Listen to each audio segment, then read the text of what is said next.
So let's take a look and see what we've got here. So one of the first questions that I see is, how would you respond to the following argument statement? It takes a tremendous leap of faith to believe in God. Belief in God is something that simply cannot be proven. And what illustration might help move a person from atheism to more open agnosticism? So those are good questions for us to take into account. So the first question has to do with something I was already alluding to earlier in this discussion, that actually everybody lives by faith. And this is this silly notion that it is only the theist, not the scientist, who lives by faith. No, the scientist lives as much by faith as the theist, the materialist, the physicalist. He has to have faith that actually his mind is reliable, but he doesn't have much basis for it, because in order for his mind to be logical or reasonable, he would actually have to have then a causality that is a reasonable causality. If you were in fact going to be looking at a computer and you were told that this thing was just a result of something that was an impersonal product, you would have no confidence in it. So there needs to be something that actually works, that's something that actually accounts for itself, that you have this understanding of nature as being something that's given, but we have to respond. How do we interpret it? Who are we in this world? So the fundamental questions, and I might mention this, of life are these. The questions that people forget to ask are the questions such as, where did I come from? Secondly, who am I? Third, why am I here? And fourth, where am I going? Well, those are questions really of basically origin, of identity, of purpose, and of our destiny. So if a person seeks to have answers to those questions, they will never be able to find definitive answers to any of those questions by mere reason and evidence, because it cannot answer the question of why we are here, the question of who am I? Essentially, in fact, if I'm a physicalist, we're the product of an impersonal force that has no interest in us whatsoever, is indifferent to our pain, and you're just a product of just forces of selfish genes that have replicated themselves, and you are not even a player in this game. You're just being used, but you are a cosmic blip who has no life after death. So it's an impersonal, hopeless philosophy. This is why I believe people being image bearers live better than that. And again, just the faith in the ability to think logically, that there's a correspondence between how I think and how the universe is. And such a correspondence would require really a theistic origin. That's really why theism does not really appear until the period of time in which you had a theistic vision that was dominating a society. And it was in the Western civilization that you first had the conditions for science, with Bacon, and then later on with the understanding of the scientific revolution. But it was, who are the progenitors of science? When you're thinking about Newton and Galileo and Copernicus and Mendel and all these other extraordinary Harvey, all these extraordinary founders of Pasteur, of science, they're all theists, at least, if not deists, but most of them are actually theists. And so it was birthed in a context that assumed that the mind was reasonable, because it was a reflection of the mind of the maker, that we're not just random junk, that we're not just some byproduct of some kind of impersonal stochastic process, but that we actually have a person and a purpose for being in this planet. So it's a way of thinking and understanding, because I like to ask the non-theist, tell me, what's your basis for thinking about a thing being, for example, let's say, good or evil? If you don't have, if ultimate reality is impersonal, you're imposing a category of morality that requires a moral agent, which is so you're trying to reduce things reduce them to the lowest common denominator. And it's a faith proposition. So I have a robust faith, but again, two things about faith that are very important. Number one, faith is only as good as the object in which it's placed. And number two, that faith is a matter of considering how we are to pursue this life, and to realize that we want to see, is the object worthy of our attention or not. But the faith is only as good as the object in which it's placed. So it's necessary. Everybody lives by faith. But then the question is there any warrant, any evidence to support my faith, or is it a faith not founded in facts? And my view is that the theistic vision provides a more robust answer to those questions. So this is why, again, at the end of the day, you can't have mathematical proof, but you can have very real evidence, solid evidence beyond a reasonable doubt. And I did a book called 20 Compelling Evidences That God Exists. It talks about this. We're going to be re-releasing it as a book called Prove It.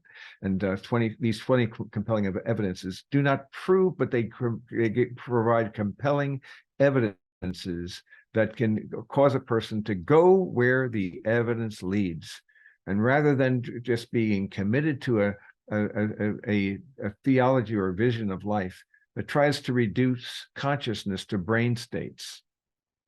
So it's, again, nothing buttery. You're nothing but the appearing, what appears to be a consciousness, but you're the byproduct of causes of that nature. And it tries to reduce the mind to the brain. And so it's physicalism rather than the realization, and substance dualism has taken a hard hit in philosophical circles, but frankly, it's the only basis for understanding that there is, in fact, a mind and a body, that they're not one and the same, and that when you look at semiotics, John Lennox loves to use the example of a recipe or a menu. If he goes to a restaurant and it says roast chicken, just that word roast, what does that word roast mean? And so it's a pointer to something that's not in the words themselves. It's a pointer to a concept. It's a pointer to a mind. Semiotics means it's a sign that points to. Walker Percy did a lot about semiotics and the idea that an animal, if you point somewhere and if you point up there, the animal's going to look at your hand. But you and I know better. We can follow the symbol to which it points, so that it's pointing beyond itself to another reality, another level. So that there is a semiotic, there's a level of consciousness and understanding and discernment that transcends just materialism. So the nothing buttery of sex being, or Freudianism of everything reduced to sexual urges and to the libido, or to the Marxist notion it's all reduced to economics, or to other approaches that have been taken, a Darwinian approach that it's just basically instincts for survival and selfish genes and so forth. That reduces everything down to the lowest common denominator, which I do not greatly appreciate. I think it's a minimalistic view.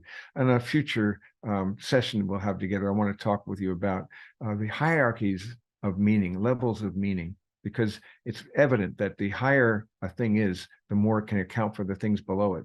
But the physical things cannot account. For example, if you just take paper and you have ink, well, you can account for it on one level perfectly in terms of molecules and atoms and so forth. But at the same time, the molecular structure of the paper does not have anything to do with the actual message that's upon it, because the information transcends the matter and energy. It's a recent understanding that information, you can, for example, convey information in, you could have it, for example, in a conversation.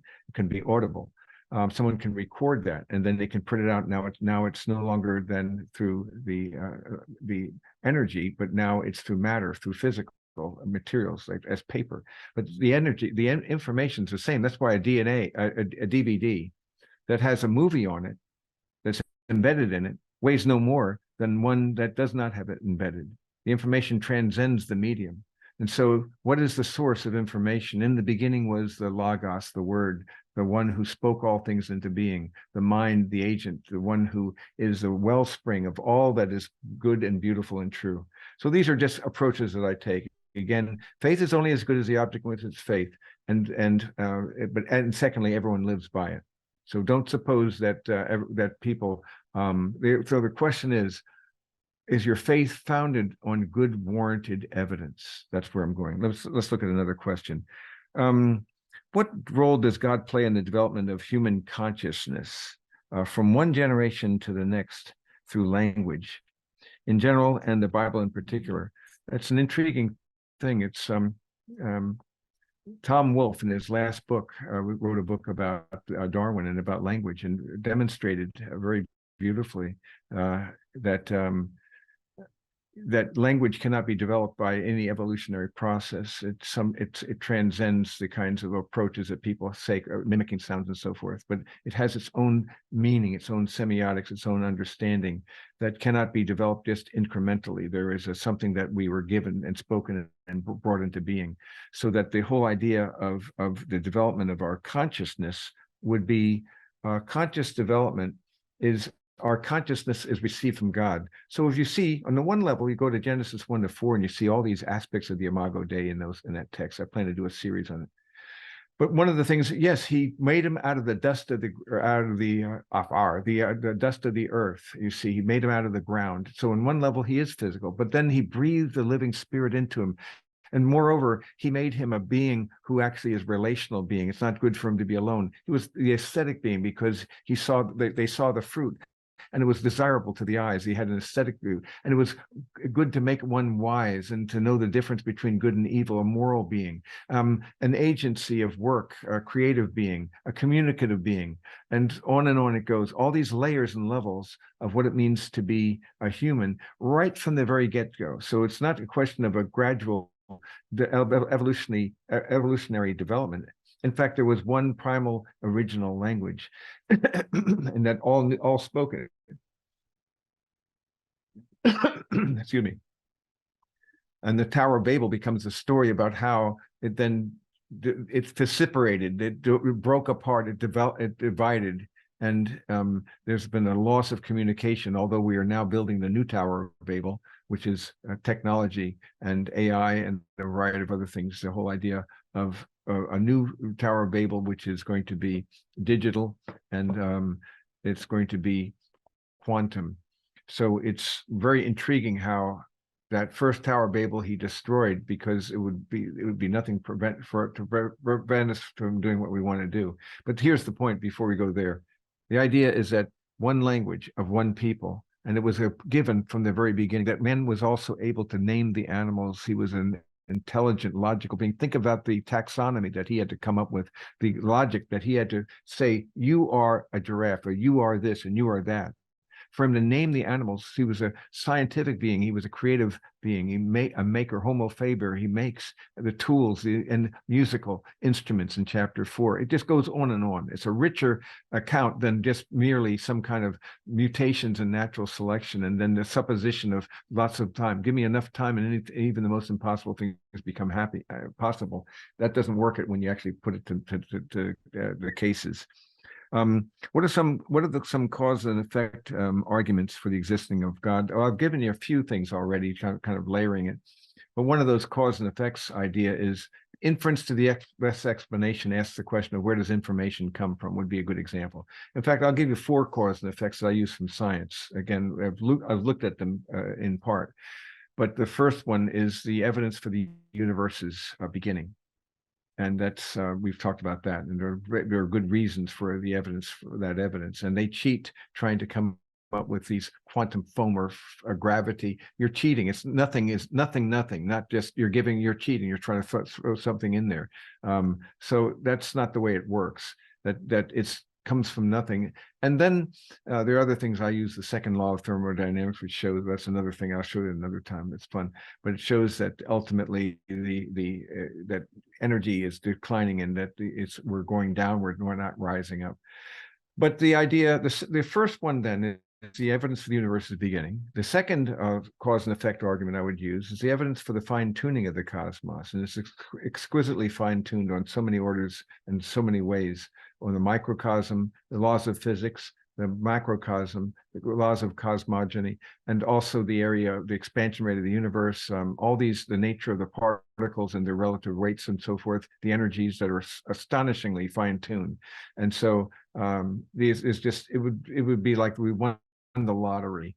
And so but it's the kind of Goldilocks universe you would expect if, in fact, you were in that place that God created where we could have this conversation.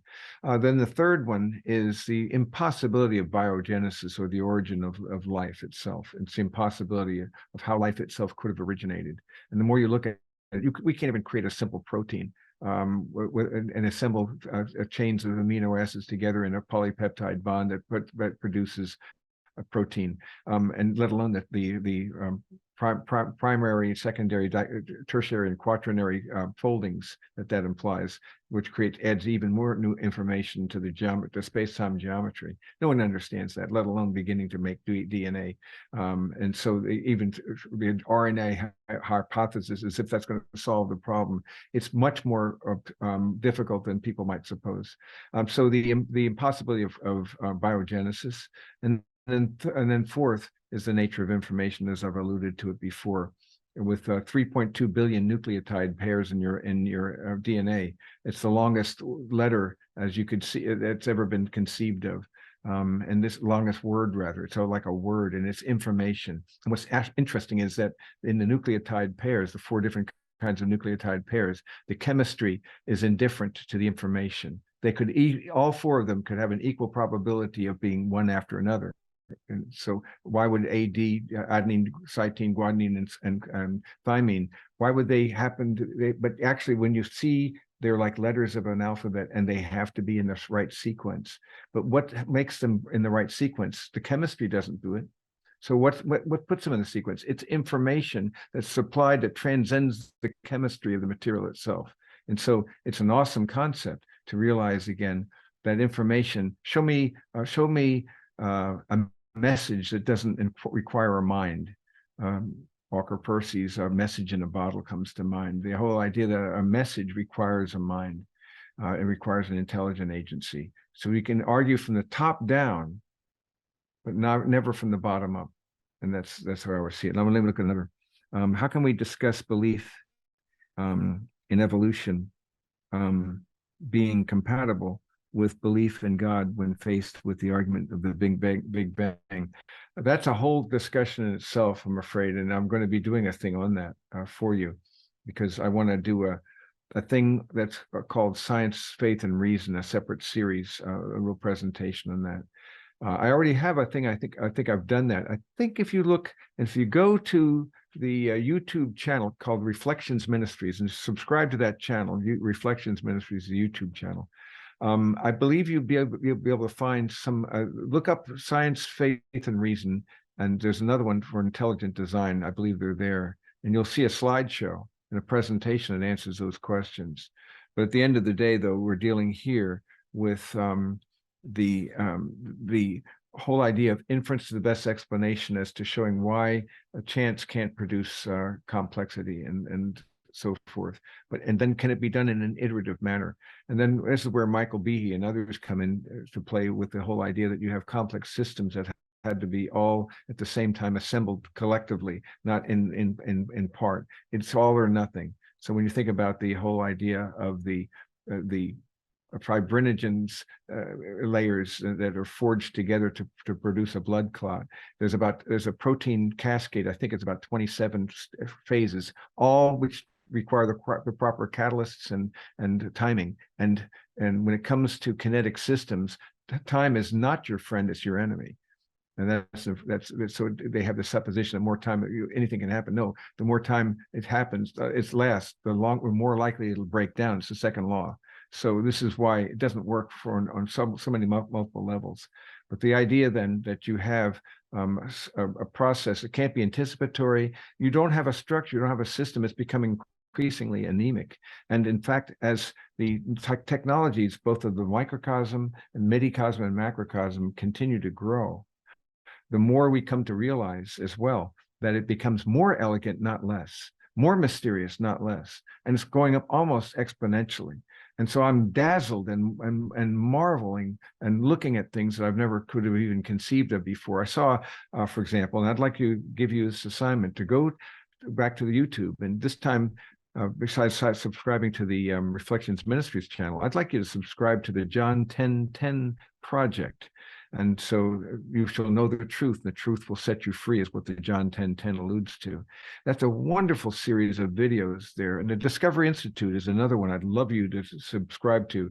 And those two alone will provide you with a whole array of wonderful videos that do better answers than I can provide to these great questions, because they're beautifully done. But the one that just came to my mind is one that the John 1010 project recently released about the hexagonal cells that bees create through the wax glands in their bottom and their abdomens, and how they're able to do this, and how the drones and how the workers actually create different size cells with one 60% larger than another. But the amazing thing is that it was only in the last few years, few decades, it's been demonstrated actually that the hexagon is the optimal for packing and strength, and it's a perfect system, and they make them in this manner. But then it turns out that there are groups of these bees that are working side by side, but they create these like a tier of hexagonal cells. Another one the same, another one maybe 5 down. Then they have to mesh them together. And the astonishing thing is that these bees know how to mesh them together by making exceptional cells, by maybe 1 in 10, the cells that would either have 4 sides, or they would have 5 sides, or they would have 7 sides. And they're in the ideal place to stitch the interstices together in such a way that they actually converge. And so this is beyond imagination. We don't have the brains to figure that stuff out, and let alone the perfection of how they actually create these and craft these, and the wonders that are involved there. And one thing after another, the more you look, the more amazing it becomes, the less credible that some kind of impersonal random process that involves mutations, and mutations are virtually almost all deleterious. It may a mutation, it loses information. Now, sometimes a mutation like the sickle cell anemia can actually cause a resistance to malaria, but that's not actually the net gain of the cell's complexity. It's a diminishment because one of these genes is turned off. But the point is that mutations in natural selection do not provide for the abrupt appearance of a wide array of extraordinary complexity that just appears without precedent. If you look at the fossil record, you'll find that the record of the fossils, because you have 3 kinds of rocks, you have metamorphic, igneous, magmatic,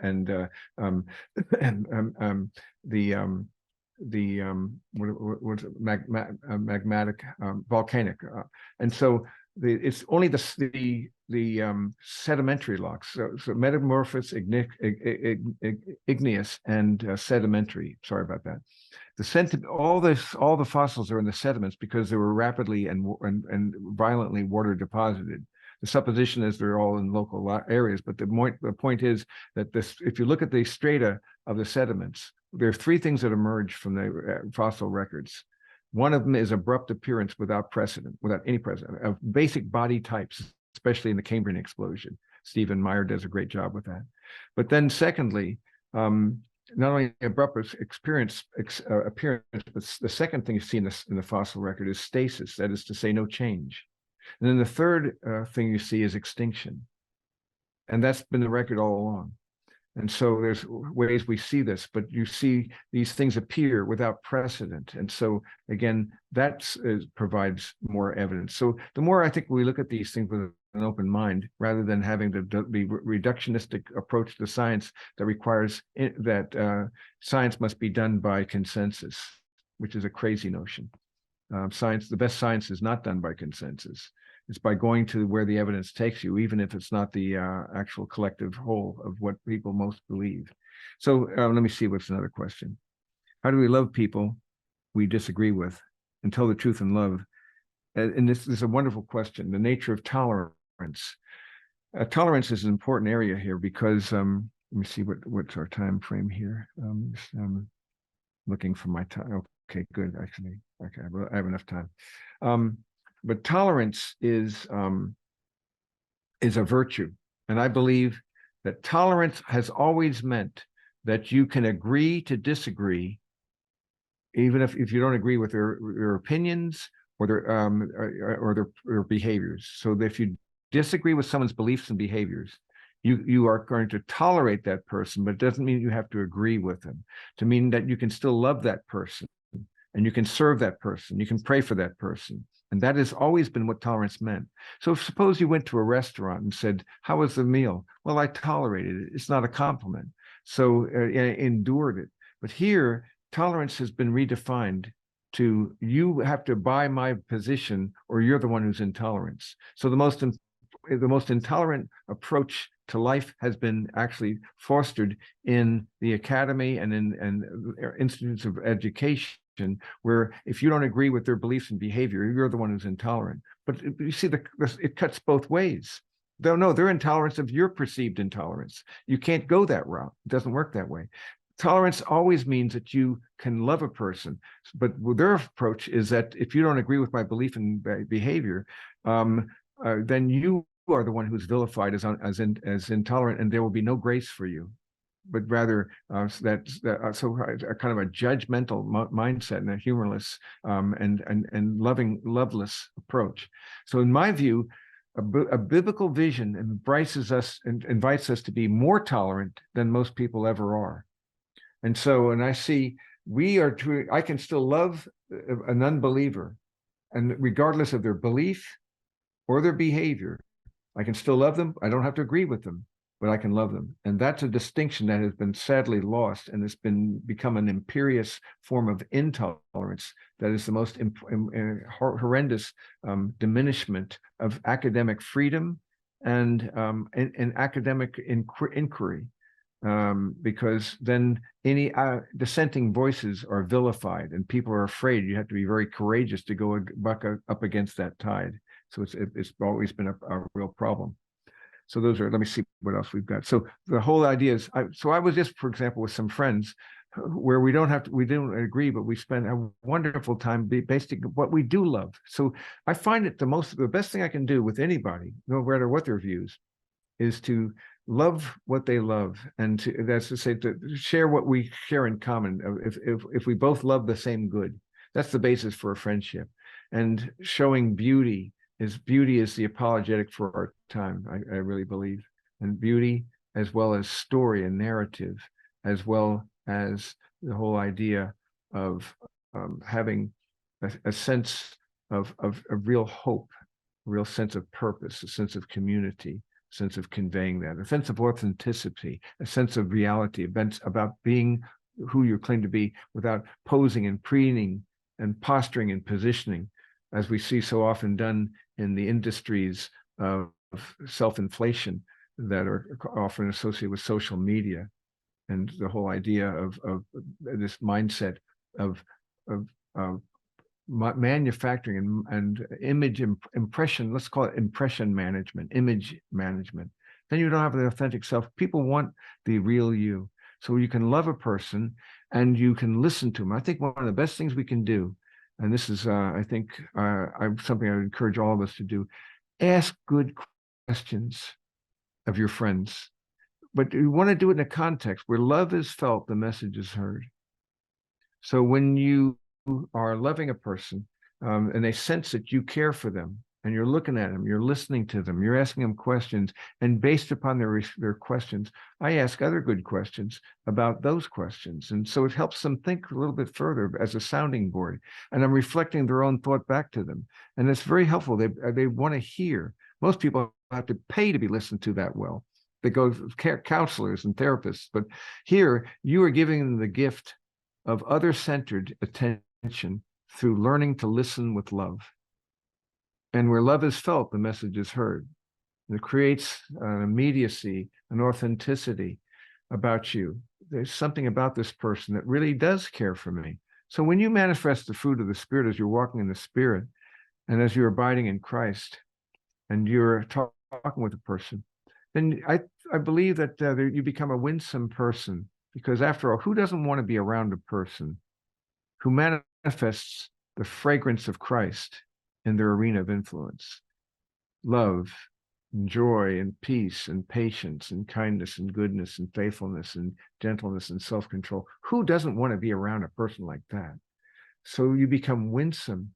You become a narrator. You're authentic about your story, about your pain, about your problems, and about how you go and how you go and find the comfort in the hands of the one who loves you most.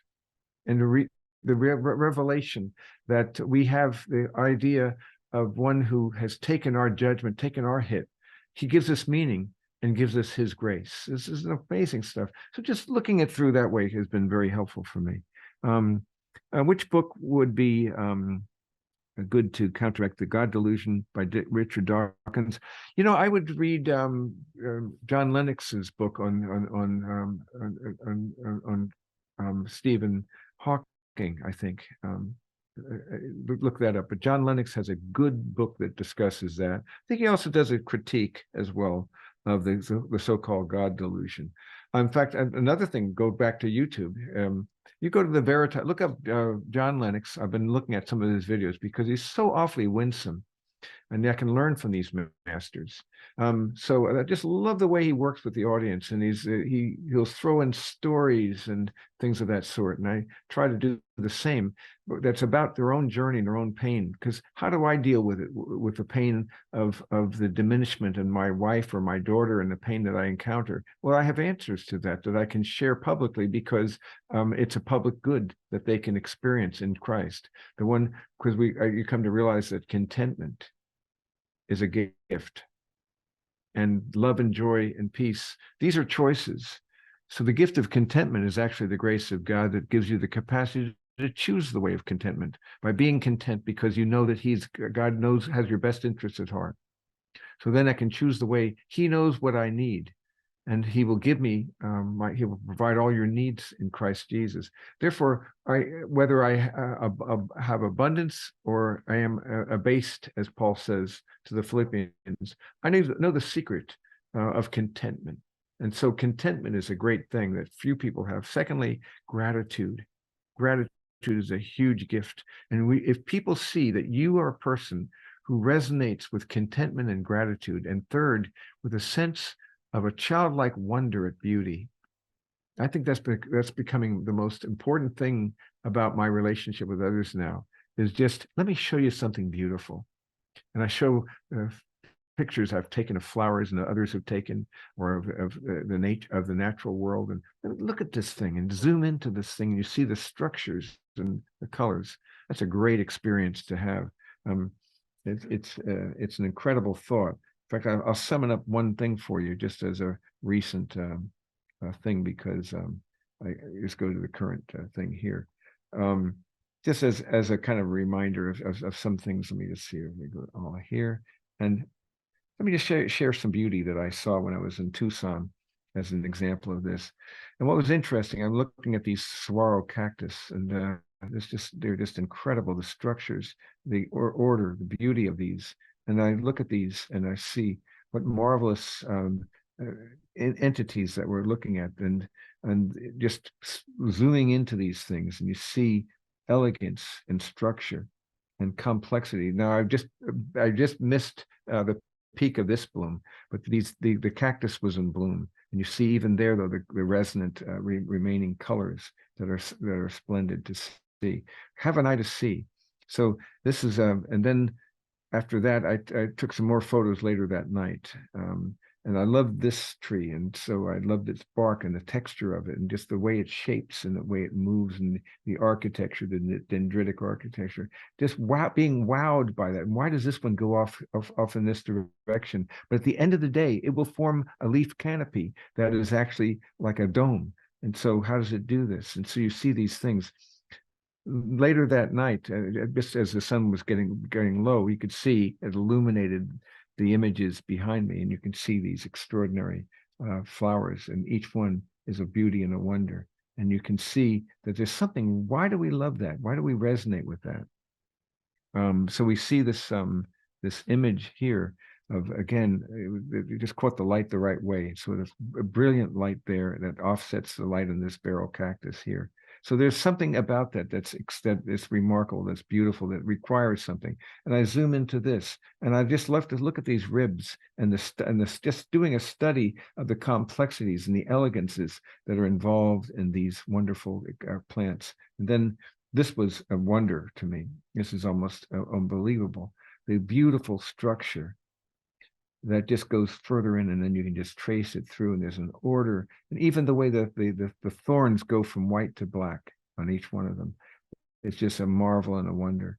And again, you can zoom into this cactus, and it's no two are identical. Here, these two merge right here, and then going even in a further study, and so you just study and you look into it, and anything you look at, this old man cactus is furry. It's because it's like a furry beard or something.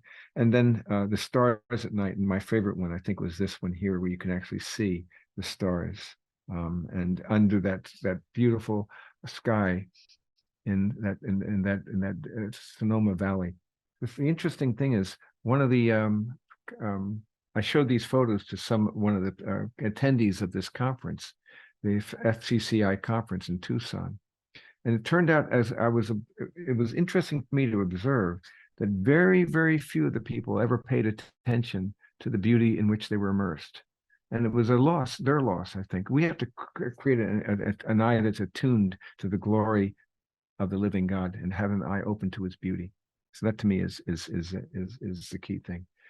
So we've reached the end of our questions, and I'm going to let you go, but I hope this has been of some value to you, and we're going to rejoin now again next week.